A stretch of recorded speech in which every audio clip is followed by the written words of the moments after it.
사퇴한 노만석. 저는 한편으로는 어떤 생각이 드냐면 이 노만석이 네. 딱 봐도 위에서 시키면 시키는 대로 까라면 까고 또 욕 먹으면 또 욕 먹기 싫고 막 나도 가족이 있다 내가 뭐 어떻게 하냐 막 나 아프다 연가내고 네.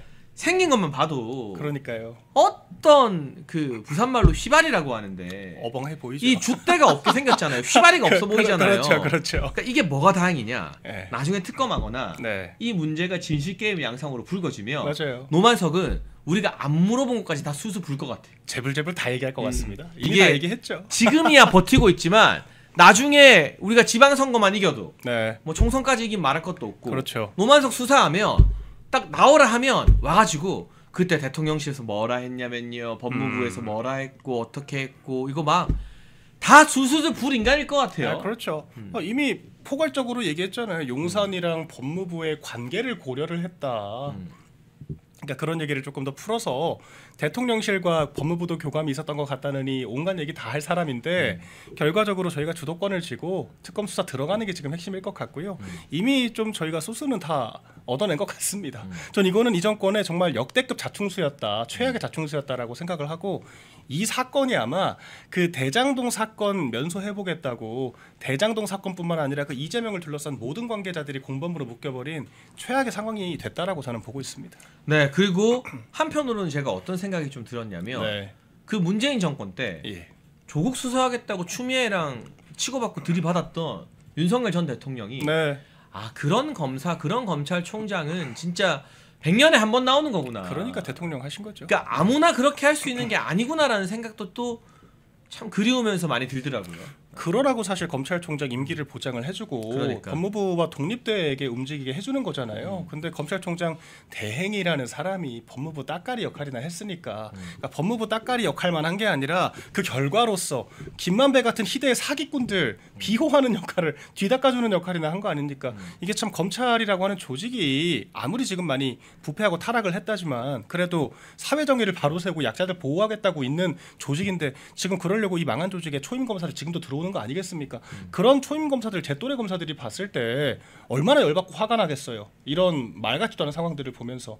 그러니까 정말 불명예스럽고 부끄러운 지금 전례를 남긴 거예요. 근데 여기서 뜬금없이 사실은 지금 검찰의 어떤 정치 편향적인 모습들, 네. 정치 검사들이 막 이것저것 재고 나 다음에 무슨 자리 갈까 하다가 이렇게 된 게 문제인데 네.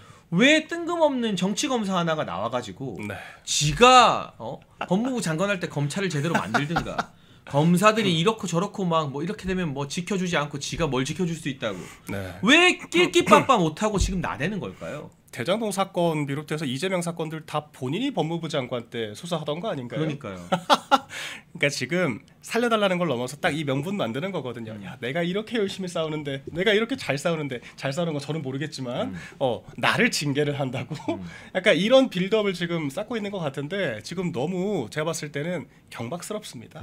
자기 무덤 지금 열심히 파고 있는 거예요. 왜 그러냐면 본인이 스스로 지금 싸구려 광대가 되는 거거든요. 한동훈의 표현들을 보면은 저 청년 보좌역 할 때 진짜 한참 지금은 야생마라고 하시지만 조금 정제되어 있는 편이고 박민영 많이 사람 됐죠. 이때보다 정말 이게 빠꾸 없을 때 속된 말로 그때도 저 저렇게는 안 했습니다. 뭐 이 새끼 저 새끼 미친 X 뭐 하면서 그런 식으로 방송한다는 건 상상도 못 해봤고요. 지금도 뭐 조국한테는 조씨다 뭐다 하면서 무슨 뭐 쫄아가지고 튀냐 뭐 거의 그 수준으로 키보드 워리어처럼 싸우더라고요. 그러니까 홍준표 시장한테도 뭐 탈영병이다 하는데 홍 시장이 탈영병이면은 본인은 뭐 내무반 내부 총질하는 뭐 내부 총질병인데 뭐 그런 자랑이라고 아무튼 아무 말 대잔치 떠들고 다니는데 이거 다 자기 무덤 자기가 파는 꼴밖에 안 된다. 그렇게 보였습니다. 김규환 CBS 논설위원이 강적들에서 이 말하더라고요. 이제 시사평론가 됐다. 그렇죠. 그러니까 말에 무게가 하나도 없다. 패널로 나오는 거잖아요. 거의 생명력이 끝났다라는 네. 평가를 하더라고요. 그렇죠. 그러니까 저희 같은 패널로 나오는 거예요. 뉴스트라다무스에 그냥 패널 1번으로 들어와서 그냥 대담하는 겁니다. 뭔가 이 사람의 어떤 보도 가치나 정치적 비전을 얘기하는 게 아니라 이 지금 터진 항소 포기라고 하는 사건에 대해서 한동훈 씨는 어떻게 생각하세요? 이 수준으로 얘기를 하는 거거든요. 이거는 지금 본인이 광대가 되고 있다는 거를 인지를 못하는 건지 저렇게라도 하겠다는 건지 모르겠습니다만 페북을 어제만 20개를 올렸답니다. 아, 그 정도면은 조국 한창때를 뛰어넘은 것 같아. 아, 근데 그 중에서도 홍준표 시장에 대해서 이제 서로 이렇게 뭐 탈영벽이니 뭐니 네. 신랑이 벌인 거 말고는 거의 보도도 안 됐다고 하더라고요. 진짜 부끄럽고 참담한 단상입니다. 어쨌거나 제가 좋아하진 않지만 한때 국민의힘의 비대위원장이었고 여당 대표였던 사람이 저렇게 격떨어지고 경박스럽게 싸우고 다니는 거 보니까 참 그러니까 이제 참담합니다. 그만큼 급하고 관심을 갈고 가고 하니까 더 센 말을 해야 되고 더 그렇죠. 말을 많이 해야 되고 이게 맞아요. 점점 악순환이 되게 되는 거거든요. 저희끼리 그때 분석을 했었잖아요. 이 관종들이 이 나락으로 가는 패턴이 있다. 그러니까 이게 잊혀지는 게 무서운 사람들이 근데 체급은 더 이상 예전만큼 안 되고 정치적으로 실패를 하고 나면 근데 기사는 또 나야 되니까 자기 이름 실리는 걸 봐야 되고 검색해봐야 되니까 점점 빈도가 커지고 말에 수위가 세지고 무리수를 두게 된다는 건데 지금 정확히 그 패턴으로 가고 있거든요. 자기를 소모를 시키는 거예요. 뭐 방송에서 비속어 쓸 정도면 거의 끝까지 막장으로 간 거죠. 갈 때까지 네. 간 거죠. 그러니까 지금 그 웬만한 패널들 급수로 따져도 정말 이거는 말진급밖에 안 된다. 미관 말직 지금 수준으로 싸우고 있다. 그렇게 보여지고 근데 저는 그건 진짜 좀 황당하더라고요. 검찰에 대해서 표현이 이런 조직이라고 표현을 하더라고요. 야, 그 조직에 네가 있었잖아. 본인이 몇십 년 못 남은 거 아닙니까? 그러니까 그리고 그 검찰이라는 조직에서 본인이 정치 검사하고 특검하고 그 특검 횡재해가지고 법무부 장관도 하고 자기를 지금 다 만들어준 게 검찰 조직이고 막말로 검찰 망치는데 일조한 사람 한 명 뽑아보라고 하면은 한동훈이잖아요. 대표적이죠. 한동훈 양승태 대법원장 30개 혐의로 기소해가지고 40개가 넘습니다. 네, 40개가 넘어요. 네. 수십 개를 기소를 해가지고 다 무죄 나왔어요. 다 무죄 나오고 네. 그러니까 그 국민의힘 상대로 그 적폐청산 수사한다 그래가지고 김 전 최고 같은 분들 다 무죄 나오고 본인이 무슨 검찰로서 실적이 있습니까? 그냥 언론 플레이나 했지. 근데 그런 한동훈을 그런 주제에 윤 전 대통령께서 법무부 장관까지 만들어줬는데 이제 와가지고 검찰 조직이 망가지니까 이런 조직이다 해가면서 타자화를 하고 국민이 이런 조직을 지켜주겠습니까? 그리고 국민이 지는 지킵니까? 그러니까 오만방자한 얘기를 하고 다녀요 지금. 그러니까 사실 국민의힘과 보수 진영이 정치 검사들, 노만석 같은 정치 검사들을 지금 꾸짖어야 될 타이밍이잖아요. 네. 근데 정치 검사의 대표 주자가 중간에 끼어들어서 물을 흐리면 그렇죠. 이게 전선이나 프레임이 망가지는 거예요. 그렇죠. 그러니까 저는 제가 아무리 한동훈을 싫어해도 지가 뭐 새벽 배송 이야기하고 쿠팡 이야기하고 하는 거 갖고 내가 뭐라 안 했어. 노는 거죠. 하라 해. 근데 이 검사 이야기할 때 정치 검사가 끼어들면 프레임이 흐려진다고. 그렇죠. 당장 민주당이 되받아치는 소스가 되잖아. 맞아요. 그러니까 제발 끼끼빠빠 좀 해라. 아니 한동훈이야말로 자기 정치적인 이익을 위해서 모든 수사 가이드에 대해서 전 개입했다라고 전 생각을 하거든요. 왜 그러냐면 김건희 여사 도이치모터스 진작에 정리했어야 될 거를 지금도 공소시효 끝났다고 기소도 못하는 사건인데 왜 법무부 장관일 때 안 건드렸습니까? 결론 냈어야죠. 그리고 사실 이재명 지금 5개 재판에 대해서도 한동훈이 제대로 한 게 뭐가 있습니까? 한동훈 진짜 웃긴 게 그 국회에서 그 체포동의안 가결된 건 내가 잘했고 그 영장 안 나온 거는 판사 잘못이고 파기환송심 유죄난 거는 또 내가 잘한 거고 그러고 있거든요. 결과적으로 근데 아무 실적이 없어요. 지금 문재인 관련해서도 그 김정숙 관봉권 다 나왔다라고 하는데 정권 바뀌니까 지금 경찰이 쓱 무혐의 처리하잖아요. 이제 이재명 쪽에서 다시 검찰 뭐 움직였는지 모르겠습니다만 재수사 요청을 하긴 했지만 그 문재인 이스타 항공 그 특혜 의혹 뇌물죄 같은 것들 한동훈이 당으로 가고 나서 윤석열 전 대통령이 박성재 장관으로 새로 임명을 하고 나니까 그제서야 규명되기 시작을 했거든요. 본인이야말로 자기 손에 피 묻히기 싫고 그 친문 그 한줌 팬덤 유지 해보겠다고 해야 될 수사 아무것도 안 하고 전 정권에서 부당하게 탄압을 당했던 패스트트랙 사건 같은 것도 나경원 의원 거의 악성 민원인 취급을 하지 않았습니까? 자기야말로 그 정치 검사의 절정에 있는 인간이면서 노만석을 사실 얘기하다가 한동훈이 나와버리잖아요. 그럼 웃겨지는 거거든요. 그 노만석이나 한동훈이랑 다른 게 뭔데가 되는 거니까. 한동훈을 보니까 노만석 정도면은 야 사실 순한 양이다. 야 그냥 그러고 말 수도 있는 거거든요. 그러니까 민주당이 지금 한동훈을 공격을 하는 게 뭐 한동훈이 뭐 대단해서가 아니라 어이가 없지 않습니까? 야 아무리 다른 사람 다 그 노만석 까도 네가 까냐? 이런 사실 저는 시선이라고 보거든요. 그러니까 우리의 전선이 흐트러진다. 네, 한심하기 짝이 없습니다. 아, 그리고 한동훈 이야기를 하니까 바깥에서 갑자기 뭐 사이렌 소리도 좀 들렸다고. 저도 네. 지금 아침에 사고 이후로 속이 좀 울렁울렁거리는데요. 예, 기분이 나쁩니다 그냥. 우리 오늘 그 국민의힘에서 대장동 항소포기 규탄 대회 했잖아요. 맞아요. 굉장히 흥미로운 이야기 많이 나왔는데 제가 잠깐 물 한 잔 마시고 올 테니까 네. 좀 현장 분위기 어땠는지 아, 또 예, 정동혁 예, 예. 대표 메시지나 이런 데 있어서 어떤 점이 돋보이는지 박민영 대변인 설명 잠깐만 좀 부탁드릴게요. 네. 그래서 아까 뭐 우리 얘기했던 것처럼 일단은 김만배 관련해서 김만배 한마디면 이재명 날아간다. 오늘 사실 언론이 주목을 했던 거는 김만배, 그러니까 장동혁 대표가 이재명의 존재 자체가 재앙이라고까지 강력하게 워딩을 했는데 대통령 호칭을 안 붙였습니다. 그래서 이 정도로 지금 이재명이라고 하는 이 사법 리스크에 대해서 강력하게 규탄을 하고 있다. 이런 부분들을 또 언론이 많이 주목을 했고, 오늘 제가 봤을 때 또 가장 주목할 만한 부분은 황교안 이 전 대표에 대해서 좀 부당한 탄압들이 있었잖아요. 체포영장을 또 강제로 집행을 하고, 사진을 보니까 그 문을 아예 박살내고 들어간 그런 사진까지 있더라고요. 그래서 이런 부분들에 대해서 비록 현재 당은 다르지만 이런 특검에게 부당하게 탄압당하는 사람들에 대해서 또 연대의 의미에서 우리가 황교안이다라고 하는 또 이런 메시지를 냈다라고 하는 점도 저는 되게 눈여겨봤습니다. 그리고 지금 황교안 전 대표가 내란 선동을 했다라고 하는데, 지금 이 비상계엄이 곧 내란이라고 하는 주장도 확실하게 증명된 게 전혀 없거든요. 전혀 없습니다. 그렇기 때문에 법적인 다툼이 있는 것이고, 과거 이 대법원 판결을 보더라도 백번양보에서 비상계엄이 내란의 요소가 됐을 때는 비상계엄이 해제가 되는 동시에 내란 상황은 종결된다라고 하고 있거든요. 그렇기 때문에 이 황교안 전 대표가 비상계엄 직후 상황에서 일부 부적절한 발언을 했다라고 하더라도 그런 것들이 내란 선동죄가 될 수가 없습니다.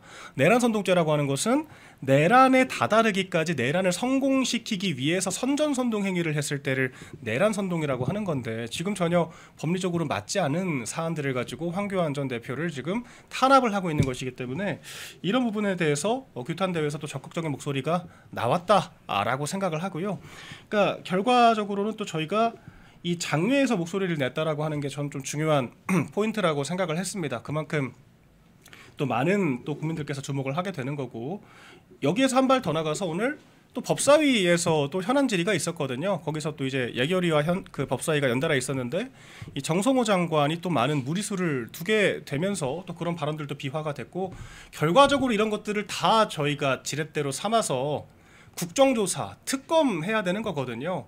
지도부가 가이드를 만들어주고 나침반 역할을 하면서 당이 총체적으로 따라오게 만들어야 되는 겁니다. 그래서 오늘 규탄대회에서도 이 지도부, 당대표, 또 이제 원내대표, 그리고 이제 지도부의 주요 관계자들 모두 다 나와가지고 한 목소리를 냈다라고 하는 것이고, 그러니까 지금 오늘 진짜 저는 고무적이었어요. 그래서 규탄대회도 하고, 이제 백광현 씨 같은 분들은 국회 소통관에서 또 기자회견을 하면서 또 이렇게 녹취록을 또 공개를 하고, 또 이제 국회에서는 관련 질의들이 이루어지고, 이런 것들이 모이고 모여서 정말 큰 힘이 응집될 수가 있다, 이렇게 생각이 됩니다. 그래서 지금 사실 장동혁 대표가 지금 당무하랴, 또 이렇게 대여투쟁하랴, 정말 이슈가 끊이지가 않는 이런 상황인데, 네, 저희가 또 이제 숨가쁘게 달려가야 될 것 같습니다. 그래서 오늘 또 거기서 끝난 게 아니라 이 대장동 민간업자들 2심 선거법 무죄 또 재판부로 이관되고, 저희가 지금 짚어내야 될 게 정말 한두 가지가 아닌 것 같아요. 그래서 지금 심지어 예산 국면인데, 이 예산 국면에 저희가 또 대여투쟁을 할 수밖에 없는 이런 상황이 있고, 또 어제 이재명이 국무회의에서 또 뜬금없는 얘기들 했지 않습니까? 지금 저희가 이 특검의 이런 무소불위의 어떤 망나니 칼춤만 짚는 것이 아니라, 이 지금 물가, 환율 다 박살났거든요. 지금 환율 다 보고 계실 거 아니에요. 환율이 지금 1467원, 8원 넘어가고 있습니다. 근데 달러 인덱스를 반영을 했을 때는 지금 거의 1600원 수준이거든요. 작년 말쯤이랑 비교를 했을 때. 그래서 지금 그 정도 환율 수준인데, 지금 국무회의에서 이런 경제지표 관련된 얘기가 아예 안 나와요. 마치 물타기라도 하듯이 지금 특검에서 수사하는 거랑 전혀 별개로 부처별로 TF 만들겠다라고, 또 이제 이런 정치 보복하겠다라고 얘기를 하고 있지 않습니까? 그래서 지금 그 여당의 지금 얼렁뚱땅 아무 말 대잔치로 사안을 넘어가려고 하는 게 정말 도를 넘고 있다, 그렇게 생각을 해서 이것도 계속 문제 제기를 해야 되고요. 지금 물가, 환율, 그리고 또 부동산 문제도 있지 않습니까? 지금 장동혁 대표가 부동산위원장도 직접 맡아가지고 그 얘기도 하고 있거든요. 이 부동산도 사실상 통계 조작을 했다라고 하는 거지 않습니까? 주택법 시행령상 직전 3개월 조사를 반영해야 규제가 되는 것이고, 이 부동산 규제라고 하는 게 국민의 재산권을 정말 직접적으로 침해를 하는 거기 때문에 정교한 근거를 마련을 해야 되는 건데, 지금 부동산 시행령 지키지도 않고, 지금 그 주택법 시행령 지키지도 않고, 6, 7, 8월 통계만 반영을 해가지고 원래 규제 대상이 들어가지 않아야 할 지역이 12군데나 들어가 있다라고 하는 거, 이런 부분들도 저희 야당이 지금 적극적으로 나서서 이 규제 정책에 대한 무효 소송을 비롯해서 행정 소송을 또 다시 주도를 하고 있는 거거든요. 그래서 이 모든 것들이 다 저희 대여 투쟁의 좋은 소스가 되어야 한다. 네. 그렇게 오늘 전반적인 이 정치 분위기를 볼 수 있을 것 같습니다. 오늘 장해찬 최고 물 한잔 하고 오신다고 하더니만 예, 조금 늦어지시는데 네, 진짜 근데 이재명 정권 정말 제가 봤을 때 너무 심각한 것 같아요. 이게 저희가 이 정파적으로 지금 다투는 수준이 아니라 그냥 수권 능력 자체가 없다라고 보여집니다. 좌파 정권이 집권할 때마다 이 능력으로 문제를 해결하는 게 아니라 적당히 정치 탄압하고, 지금 이 여당 주도의 특검이라고 하는 것도 말이 안 되는 거지 않습니까? 특검이라고 하는 게 지금 이렇게 이 항소 포기를 종용했다라고 하는 이런 직권남용죄, 이런 것들 사실 야당이 행정부를 직접 견제할 수가 없으니까 예, 옹달샘 가셨나요 하시는데 네. 그러니까 직접적으로 견제할 수 없으니까 야당이 예외적으로 허용된 수단이 바로 특검인 거잖아요. 이럴 때 특검하라고 있는 건데 지금 덧셈 특검으로 거의 6개월 동안 특검 기간 최장 연장하면서 자기네들 국정 실력 없으니까 야당 탄압으로 지금 버티고 있는 거거든요. 관세 협상 팩트시트 나온다고 지난주 기준으로 이번 주 나온다라고 하더니만 결과적으로 또 거짓말 한 게 된 건데, 그거에 대해서 이번 주 국무회의에서 이런 반구가 없었다라고 하는 게 진짜 무책임하게 짝이 없어요. 여러분 1961년 1인당 국민소득 80달러, 지구상에서 가장 가난했던 대한민국을 경제대국으로 만든 구국의 지도자 박정희 대통령님, 국민이 잘 살고 잘 먹는 나라를 만들겠다는 일념으로 박정희 대통령께서 직접 집필한 전집 6권을 저희 멸콩TV가 새롭게 편집을 했습니다. 환신바이오 창립 8주년 기념으로요, 환신골드 한 세트 구매하는 고객께 이 6권이 있는 전집 한 세트를 특별 증정합니다. 아래 번호로 전화 주시고 건강도 챙기시고 박정희 대통령님 전집도 좋은 기회에 받으시면 좋겠습니다. 근데 혼자 진행 잘한다. 진행한 게 아니라 혼자 그냥 계속 떠들어 필리버스터 했습니다. 이거 혼자서도 한번 해봐야 돼. 필리버스터 했습니다. 저는 가끔씩 혼자 1시간 막 하거든요. 아 진짜요? 그러면 또 이게 둘이 할 때 셋이 할 때랑 달라요. 그렇죠. 제가 아침에 사고를 당해서 그런가 갑자기 약간 이 구토가 나와가지고. 아 진짜요? 약간 그래요. 오늘 사실 쉬어야 되는데. 네, 제가 좀 더 떠도 됩니다. 여러분을 이틀 동안 안 보기가 좀 그래서 나온 거니까. 예. 고마우면, 불쌍하면 여러분 좋아요와 구독. 네, 이제 입에 익었죠. 네. 예. 팍팍 눌러주시고, 저희가 이제 12월 1일부터 여의도 시대에 열잖아요. 네. 그러면 또 이 5시 반 라이브 말고도 다채로운 프로그램이나 인터뷰를 많이 할 거거든요. 이 박 대변인이랑도 더 자주 방송할 수 있고 하니까 네. 많이 기대해 주시고요. 좋습니다. 아니, 저는 좀 그게 인상적이었어요. 오늘 황교안 대표가 체포당했는데 네. 장동혁 대표가 네. 우리가 황교안이다 하면서 네. 뭐 정치적인 이해 타산을 따지는 게 아니라, 맞아요. 사실 일반적인 국민의힘의 정치인들이면 황교안 대표 이미 당을 나갔고, 그렇죠. 뭐 언론에서 이미지를 또 극우극우 거리고 있는데 그렇죠. 굳이 우리가 거기에 뭐 발들일 이유가 있나라고 생각할 법한데, 정무적으로는 그렇잖아요. 그게 아니라 이 특검의 무도한 체포나 이런 것들의 피해를 받는다면 누구는 되고 누구는 안 되고가 아니라 우리 모두가 다 네. 수사받고 압수수색 당하고 체포당하고 우리 모두가 다 그 칼 끝에 서 있는 걸 알아야 된다. 맞아요. 그러니까 이재명 정부의 독재에 대항하려면 우리 모두가 다 하나여야 된다라는 확고한 어떤 소신이 아니고서는 저런 발언을 못 하는 거거든요. 그러니까 저는 사실 막상 생각을 해보니까 황교안 대표가 뭘 그렇게 잘못을 했다고. 그러니까 네. 왜냐하면 지금 이 정권 자체가 정과 33범 정권이지 않습니까? 더군다나 지금 제도권에서 김만배 같은 사기꾼 수호하겠다고 지금 저기는 김만배 같은 범죄자 지키겠다라고 지금 저러고 있는데, 만배수호. 아니 네. 우리 당에서 황교안 대표 같은 분들 옹호하는 게 뭐 그렇게 대수라고 무슨 극우라고 하는 프레임을 뒤집어씌우고, 우리가 극우면은 저쪽은 그냥 범죄자 정권인 거잖아요. 그렇죠. 네. 아니 김병기 원내대표가 그랬지 않습니까? 검찰이 우리를 호구 정권으로 본다. 호구 정권으로 보는 게 아니라 범죄자 사기꾼 정권으로 보는 거겠죠. 그러니까 저쪽에는 그렇게 자기들끼리 똘똘 뭉쳐가지고 범죄자 수호하는데, 아니 그런 거에 비하면 황교안 전 대표가 대체 뭔 이거 내란 선동 성립도 안 합니다. 이런 사건에 대해서 저희가 뭐 그렇게 맨날 그 진짜 거리 두고 피하고 그러기만 할 문제가 전혀 아니다. 이런 것들을 그럼에도 불구하고 이 기성 정치인들은 되게 거부감 느끼거든요. 불편해하죠. 네. 그러니까 괜히 극우 소리 듣고 레거시 미디어 공격받으니까 싫다라고 하는데, 장동 대표가 그런 거 몰랐을까요? 그러니까 노컷에서 벌써 썼더라고요 기사를. 그거랑 한번 내려고 한다. 근데 그런 거를 인지를 하고도 한 거예요. 그렇게 보여지거든요. 그러니까 그만큼 우리가 이 당성이라고 하는 개념으로 같이 가는 거다. 그리고 특검 탄압에 대응을 할 때 우리가 연대를 하려면은 이것저것 재고 따질 문제가 아니다라고 하는 거를 정말 대범하게 보여준 것 같아요. 그런 부분들은 평가할 수 있을 것 같습니다.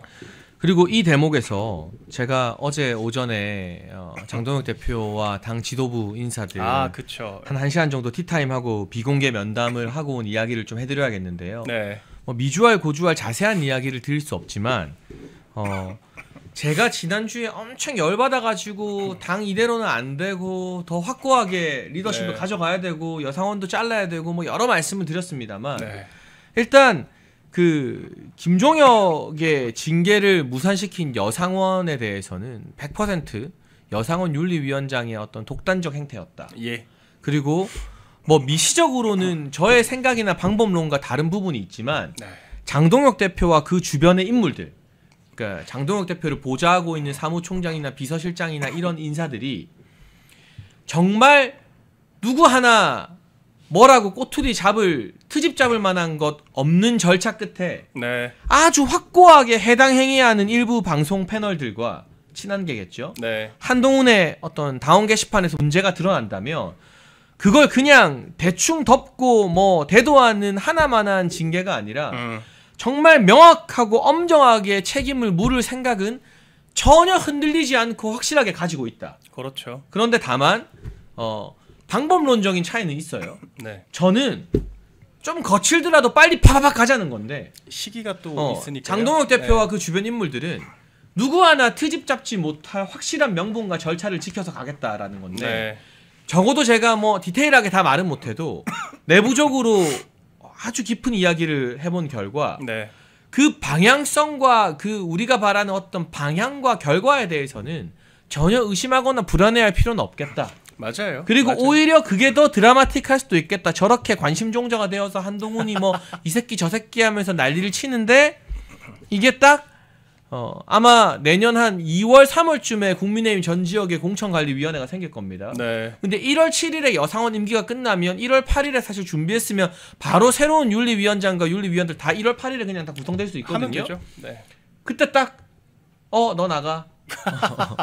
저는 버티는 여상원도 특이한 것 같아요. 그러니까, 정상이 아니죠. 그러니까 그리고 사실 이거는 핵심은 당 대표가 몰랐다라고 하는 게 당 대표 잘못이 아닌 거예요.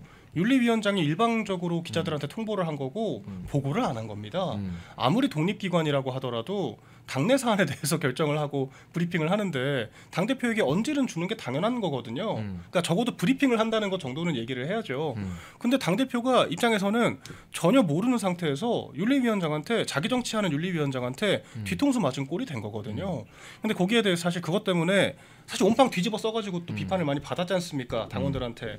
근데 그럼에도 불구하고 내색 한 번 안 하신 것도 대단한 것 같아요. 그러니까 내색 안 하고 차분히 그 안에서 내가 말이 아니라 행동으로 보여주겠다. 열심히 물밑에서 또 이렇게 다 진행이 되고 있었다고 하는 거 아니겠습니까? 그리고 이게 또 좀 인상적이었어요. 사실은 제가 지난주에 우리 김민수 최고랑도 그렇고 뭐 월요일에 고성국박 세면도 그렇고 딴 데 나가서도 막 되게 세게 물론 장동혁 지도부를 흔들겠다는 건 전혀 아닙니다라고 했지만 그럼요. 세게 어떻게 보면 여러분의 마음을 받아서 제가 회초리를 때린 거잖아요. 그렇죠. 근데 그게 좀 대다수의 당 지도부나 대표가 되면 다 불편해할 수 있거든요. 한동훈 같은 인간은 그러면 아예 차단이에요. 바로 차단합니다. 아무리 뭐 텔레그램 뭐 하고만 있어도 그냥 텔레그램 차단, 페북 차단이에요. 근데 장동혁 대표가 뭐라 했냐면 오히려 그렇게 해준 덕분에 당원들 성난 마음도 풀리고 하는 거니까 더 그래도 된다. 다 듣고 있다. 그러니까 그릇이 다르다라는 느낌을 좀 많이 받았어요. 맞아요. 이게 정무라고 하는 게 참 복합적이잖아요. 근데 그렇게 해서 우리가 당을 비판한다라고 하는 것도 당에 대한 이 분노를 정화시켜주는 또 기능이 있지 않습니까? 근데 1차원적인 사람들은 너 나 욕했어? 너 우리 당 욕했어? 이렇게 볼 수가 있거든요.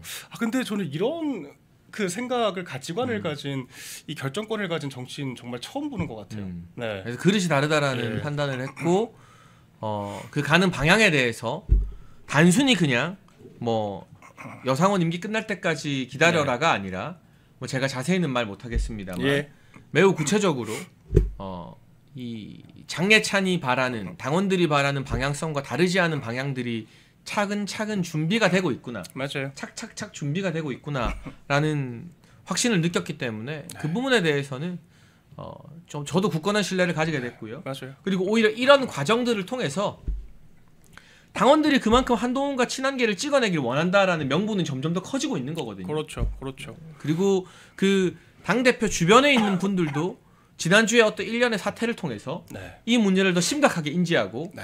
뭐 예를 들면 1차 징계가 무산된 김종혁 네. 그리고 한동훈 단계 등에 대해서 이 주변 분들도 개인적으로는 사람이 다 너무 좋은 분들이에요. 네. 적을 안 만드는 분들이고 그렇지만 이거를 제대로 해결하지 못하면 네.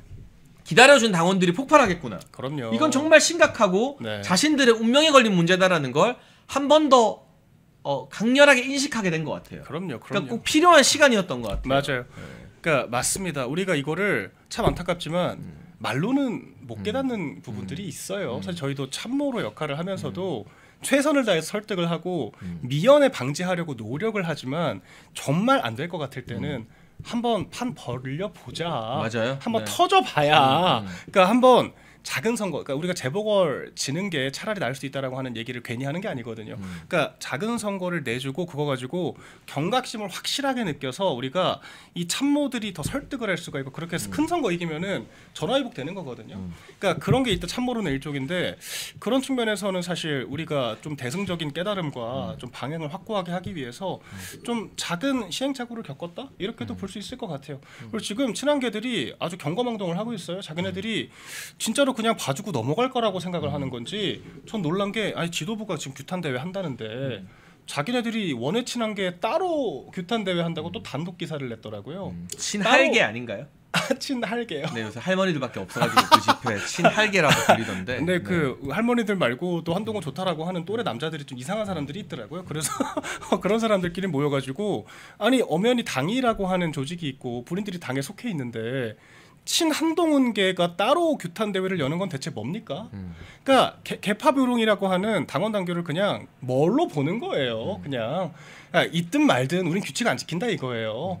그러니까 이렇게 오만방자한 태도를 보여주는 것 자체가 이것도 자기 무덤 열심히 파는 거라고 저는 생각을 합니다. 근데 이제 그 한동훈 팬덤이 대단한 것 같고 뭐 하지만 네. 한동훈이 라방 나오면 고정적으로 동시 접속자가 어디 가나 한 15,000 돼요. 아 그래요. 근데 아침마다 방송하는 고성국 박사님 실시간 시청자가 매일 2만 명이고요. 따따붙다 배승희 변호사가 매일 3만 명씩 라방하면 봐요. 아이고. 그러면은 정치적으로 고성국 박사님이랑 배승희 변호사가 한동훈보다 더 높은 대접 받아야 되는 거잖아요. 그렇죠. 그러니까 이게 극소수의 팬덤이 있긴 해요. 네. 근데 그보다 훨씬 더 많은 절대 다수가 극혐을 한다고요. 그렇죠. 그러면 절대 정치인으로 성공이 안 되는 거예요. 맞습니다. 근데 근데 그걸 이제 많은 기자들도 알아가고 있다. 그러니까 근데 이제 일부 방송들은 그 팬덤이라도 방송 유입되면 그거라도 먹고 살겠다. 나오니까 그거라도 그냥 아유. 부르는 건데 어. 저는 그건 정말 근시안적인 그냥 스코어에 목매는 판단이라고 생각을 합니다. 결과적으로 한바들만 나오니까 안 보는 사람들이 더 많거든요. 맞아요. 네. 그러니까 그런 생각을 또 해야 되고 그리고 한동훈 지지자들이 또 저희 당원들한테 강성이란 말을 또 그렇게 잘 써요. 강성이다. 근데 숫자가 적어서 시끄러운 소수라서 주목을 덜 받는 거지 개딸보다 더 강성 더 악질인 게 한동훈 팬덤입니다. 그렇죠. 한동훈 빼고 다 욕하고 다니잖아요. 그러니까 심지어는 같은 당인데도 전직 대통령, 뭐 영부인, 뭐 우리 당 지도부, 뭐 대표할 것 없이 다 욕하고 다닙니다. 저는 살다 이런 팬덤 처음 봤습니다. 네, 아무튼 장동혁 대표, 장동혁 지도부 분명한 계획과 확신을 가지고 있기 때문에 우리가 그렇죠. 지금 중요한 것은 서울, 부산을 우리가 약간 이길 수 있는 분위기로 돌아섰다는 거. 맞아요. 이거 장동혁 대표 이전만 해도 거의 불가능한 이야기였어요. 그렇죠. 그러니까 요새 이제 이 친한계나 장동혁 대표를 흔들려는 패널들 장성철 같은 인간들이 라디오 나와서 무슨 말 하냐면 서울, 부산 이기는 건 당연한 거다. 아이고. 막 이런 말을 참. 한대요. 근데 장 대표 당선 전에 서울, 부산 다 민주당한테 넘어간다고 봤어요. 맞아요. 사실은 서울이랑 부산만 지켜도 이 어려운 시기에 장동혁 대표가 선전한 거거든요. 그렇죠. 근데 거기에 더해서 강원도나 인천, 나아가면 경기도의 원희룡이 나온다면 네. 그리고 충청에 저는 충분히 두 자리까지 노릴 수 있다고 봐요. 네, 그렇죠. 우리가 충분히 힘을 모아가고 있습니다. 장 대표 지도부에게 힘을 실어주는 게 지금 우리가 할 수 있는 가장 시급하고도 가장 중요한 일인 것 같고 당원 게시판에도 여러분 자주 가서 글 많이 남기시고요. 네. 한동훈 그 스피커들이 참 가증스러워요. 그러니까 자기들은 나와가지고 우리 대표 비난하세요. 뭐 다주택이 자랑입니까? 그딴 소리는 하면서 정작 그 지방선거에 대해서는 여기저기 이기는 거는 상수다. 자기네들은 선거 한 번도 이겨본 적도 없으면서. 그러니까 금정 선거가 뭐 대단한 승리인 것처럼 하면서. 금정 선거 저희가 이 몇 번이나 연달아 승리했고 정말 압승을 했던 그런 지역에서 한 번 이긴 거 말고는 총선이고 뭐고 다 말아먹었으면서. 그러니까 저렇게 남일 품평하듯이 저렇게 얘기하는 것도 참 한심스럽고요. 또 제가 최근에 또 재밌는 제보를 하나 받았습니다. 뭐예요? 그러니까 CBS를 비롯해서 이 친 한동훈계 패널들 2명씩 쓰는 방송국이 좀 있잖아요. 지금 많이 경각심을 느끼고 있다고 합니다. 그러니까 한 2명 불러가지고 뭐 하는 거냐. 욕도 욕대로 많이 먹었고 그리고 그 사람들이 폐악질이 너무 심하다고 하더라고요. 그러니까 마치 그 자기네들의 그 패널 자리를 한동훈 홍보대사 저희가 그 얘기 계속 썼지 않습니까? 얘네들은 한동훈 홍보로 나가는 거다. 근데 이제 그 얘기를 다른 방송국 관계자들과 다른 패널들이 쓰더라. 한동훈계 패널들은 당을 대변하러 나온 게 아니라 한동훈 홍보하러 나온 것 같다. 그 얘기를 제가 여러 사람들에게 들었고요. 그리고 윤희석 대변인은 왜 그렇게까지 망가진지 모르겠어요. 그러니까 방송하다가 상대 패널과 언쟁이 벌어졌다라고 하는데 이거 많은 사람들이 봤더라고요. 그 잠깐 이 방송 멈춰놓고 음성 중단시켜놓고 화면만 나올 때 있잖아요. 그때 거의 삿대질을 하면서 화를 냈다고 하더라고요. 상대 방송하다가. 패널한테. 예, 네. 그러니까 보통 우리가 방송 때는 오히려 치열하게 싸우더라도 이거 온에어 마이크 꺼지면은 네. 그냥 말을 안 하면 안 하지 더 그렇죠. 싸우진 않아요. 방송 엔간하면. 끝나면은 네. 그래 너도 힘들겠다. 야 그냥 그러고 말거나 아니면 그냥 웃으면서 좀 약간 분위기를 풀거나 그러잖아요. 근데 어떻게 그런 얘기를 하냐는 식으로 그러니까 한동훈에 대해서 발작을 했다는 겁니다. 이제 진짜 갈 데 없으니까 그 그러니까 앞에서 막 가방 못지 하고 하더니 너무 놀랐어요. 와. 근데 저는 그 사람들 황당한 게 자꾸 윤 전 대통령에게 쓴소리를 했다 뭘 했다라고 자기들 입으로 그런 얘기를 하는데 그 사람들은 한동훈 얘기만 나오면 발작을 하거든요. 자기들은 한동훈한테 쓴소리 안 합니다. 대체 그게 뭐냐 이거예요. 왜냐하면 쓴소리하면 차단당하니까. 그러니까요. 그러니까 자기네들이 무슨 뭐 왕 어디 수령님 떠받들듯이 그렇게 한동훈 얘기만 나오면 발작을 하면서 그러니까 민주당 패널이 한동훈 부동산 얘기하니까 아유 무슨 그런 얘기하냐면서 근데 우리 당대표 부동산 얘기에 대해서는 비난하라 그러고 그게 무슨 쓴소리고 합리적인 얘기입니까? 그냥 한동훈 수령님 그냥 뒤나 닦고 다니는 거지 부끄러운 줄 좀 알아야 되고요. 그러니까 우리가 굳이 밖에서 비판 안 해도 워낙 하고 다니는 행실이 경박스럽기 때문에 분위기가 많이 바뀌고 있어요. 그러니까 심지어는 그 사람들한테 공감 만들어주고 이 내부 총질 유도하는 일부 언론사들조차도 하길될 정도면은 정말 갈 때까지 갔다 이렇게 보여집니다. 이제 뭐 MBC나 JTBC는 전략적으로 한동훈 따까리들을 계속 이용하겠지만 네. 다른 방송국들은 연말 연시쯤에 이거 좀 바꿔야 바뀔 되는 거 거예요. 아닌가 하는 그런 고민들을 하고 있고 네. 연초에 아마 한동훈 당원 게시판 사태의 진상이 드러나면 네. 그게 아마 쐐기를 박는 그렇죠. 종지부를 찍는 그런 이벤트가 될 겁니다. 그때까지 우리는 장동혁 지도부한테 힘을 좀 실어주면 되고요. 제가 사실 장동혁 대표 만나서 건의한 여러 내용 등이 있는데 지방선거를 어떻게 치러야 될 것인가 하는 전략 등은 내일 또 목격자 K님과 함께 구체적인 이야기를 한번 쭉 나눠보도록 하겠습니다. 저는 장동혁 대표가 대권주자로서 확실하게 자리매김을 하는 게 네. 지방선거 최대 전략이라고 생각합니다. 그럼요. 그 오늘 뭐 연찬 회의에 지금 현직 시장들이 많이 왔는데 맞아요. 여러분 그 시장 얼굴 보고 국민들이 표 찍어주는 게 아니에요. 그렇죠. 야당일 때는 야당의 지도자 다음번 대통령 후보가 누구인지를 보고 찍어주는 거거든요. 네. 그래서 그 시장 후보들이 중요한 게 아니라 장동혁이 대권 후보가 되는 것 네. 그게 우리 지방선거의 최대 전략이라는 생각이 맞습니다. 듭니다. 네. 그리고 사실 개파라고 하는 게 그러니까 개파가 아니더라도 장동혁 대표를 지도자로서 당이 같이 따를 수 있어야 되는 거거든요. 그게 정당의 정체성 아니겠습니까? 맞아요. 네. 그래서 저희가 사실 그래도 이제 1.5선으로 당대표가 되신 거기 때문에 그러니까 퍼포먼스로 되신 거지만 당무에 대해서는 저희가 이렇게 말씀 많이 드리는 게 또 모니터 하시는 것 같아요. 그래서 도움이 되는 것 같고 사실 저도 짧게만 첨언하자면 지난주 토요일에 대변인단 또 사실 면담도 했었거든요. 네. 그래서 1시간 정도 얘기를 했는데 저희도 그러니까 저도 그런 얘기를 드렸습니다. 지금 패널 인증제도 시행하겠다라고 했지만 유야무야고 솔직히 좀 활성화가 안 되고 있는데 이게 좀 또 저희가 시기도 중요하잖아요. 이를테면은 연말만 되더라도 이 지방선거 국면이 되기 때문에 그 선거법이 굉장히 민감하게 적용될 수밖에 없습니다. 그때는 방송국들이 저희 주류 대변인들이나 저희 패널들 안 부르면은 이거는 저희가 적극적으로 문제 제기를 할 수가 있어요. 그렇죠. 선관위에다 신고해야죠. 그거는. 이거는 맞아 신고 대상이 되기 때문에 네. 이때는 정말 적극적으로 우리가 의견 개진을 하고 패널들 싹 다 갈아야 된다. 뭐 이제 이런 얘기도 좀 드렸고요. 네 그리고 사실 저희가 지금 너무 잘 싸우고 있지만 너무 율사 정당화된 측면이 있긴 있어요. 그래서 조금 그리고 이게 저는 별로 인정하지 않지만 한동훈이 그 뭐 새벽 배송 같은 이슈를 선점을 해가지고 또 치고 나갔다라고 하는 평가도 일부 있거든요. 근데 이거는 이런 사안이 아니더라도 우리 당이 조금 이 현안 이슈 파이팅에 약한 감은 있습니다. 좀 더 스피디해야 될 네. 필요가 있다. 65세, 뭐 정년 65세 이런 것도 민노총이 지금 띄우고 있는데 저희 당이 좀 적극적으로 입장 안 내거든요. 그래서 이런 부분들 좀 최고위에서 의제를 깔아주면 좋겠다. 뭐 등등 디테일을 계속 채워나가고 있어요. 핵심은. 그래서 네, 앞으로 더 잘할 일만 남았다. 이제 이런 말씀 드리고, 그러니까 다른 말로는 우리 당원들께서 늘 해주시는 말씀들 다 경청을 하고 계시다. 맞아요. 또 이렇게 네. 보시면 될 것 같습니다. 그러니까 굉장히 어쨌든 소통이 잘 되고 방향성에 있어서 우리와 같은 방향 정말 일치돼 있다라는 그럼요. 부분들. 네. 다시 한번 확인한 시간이었습니다.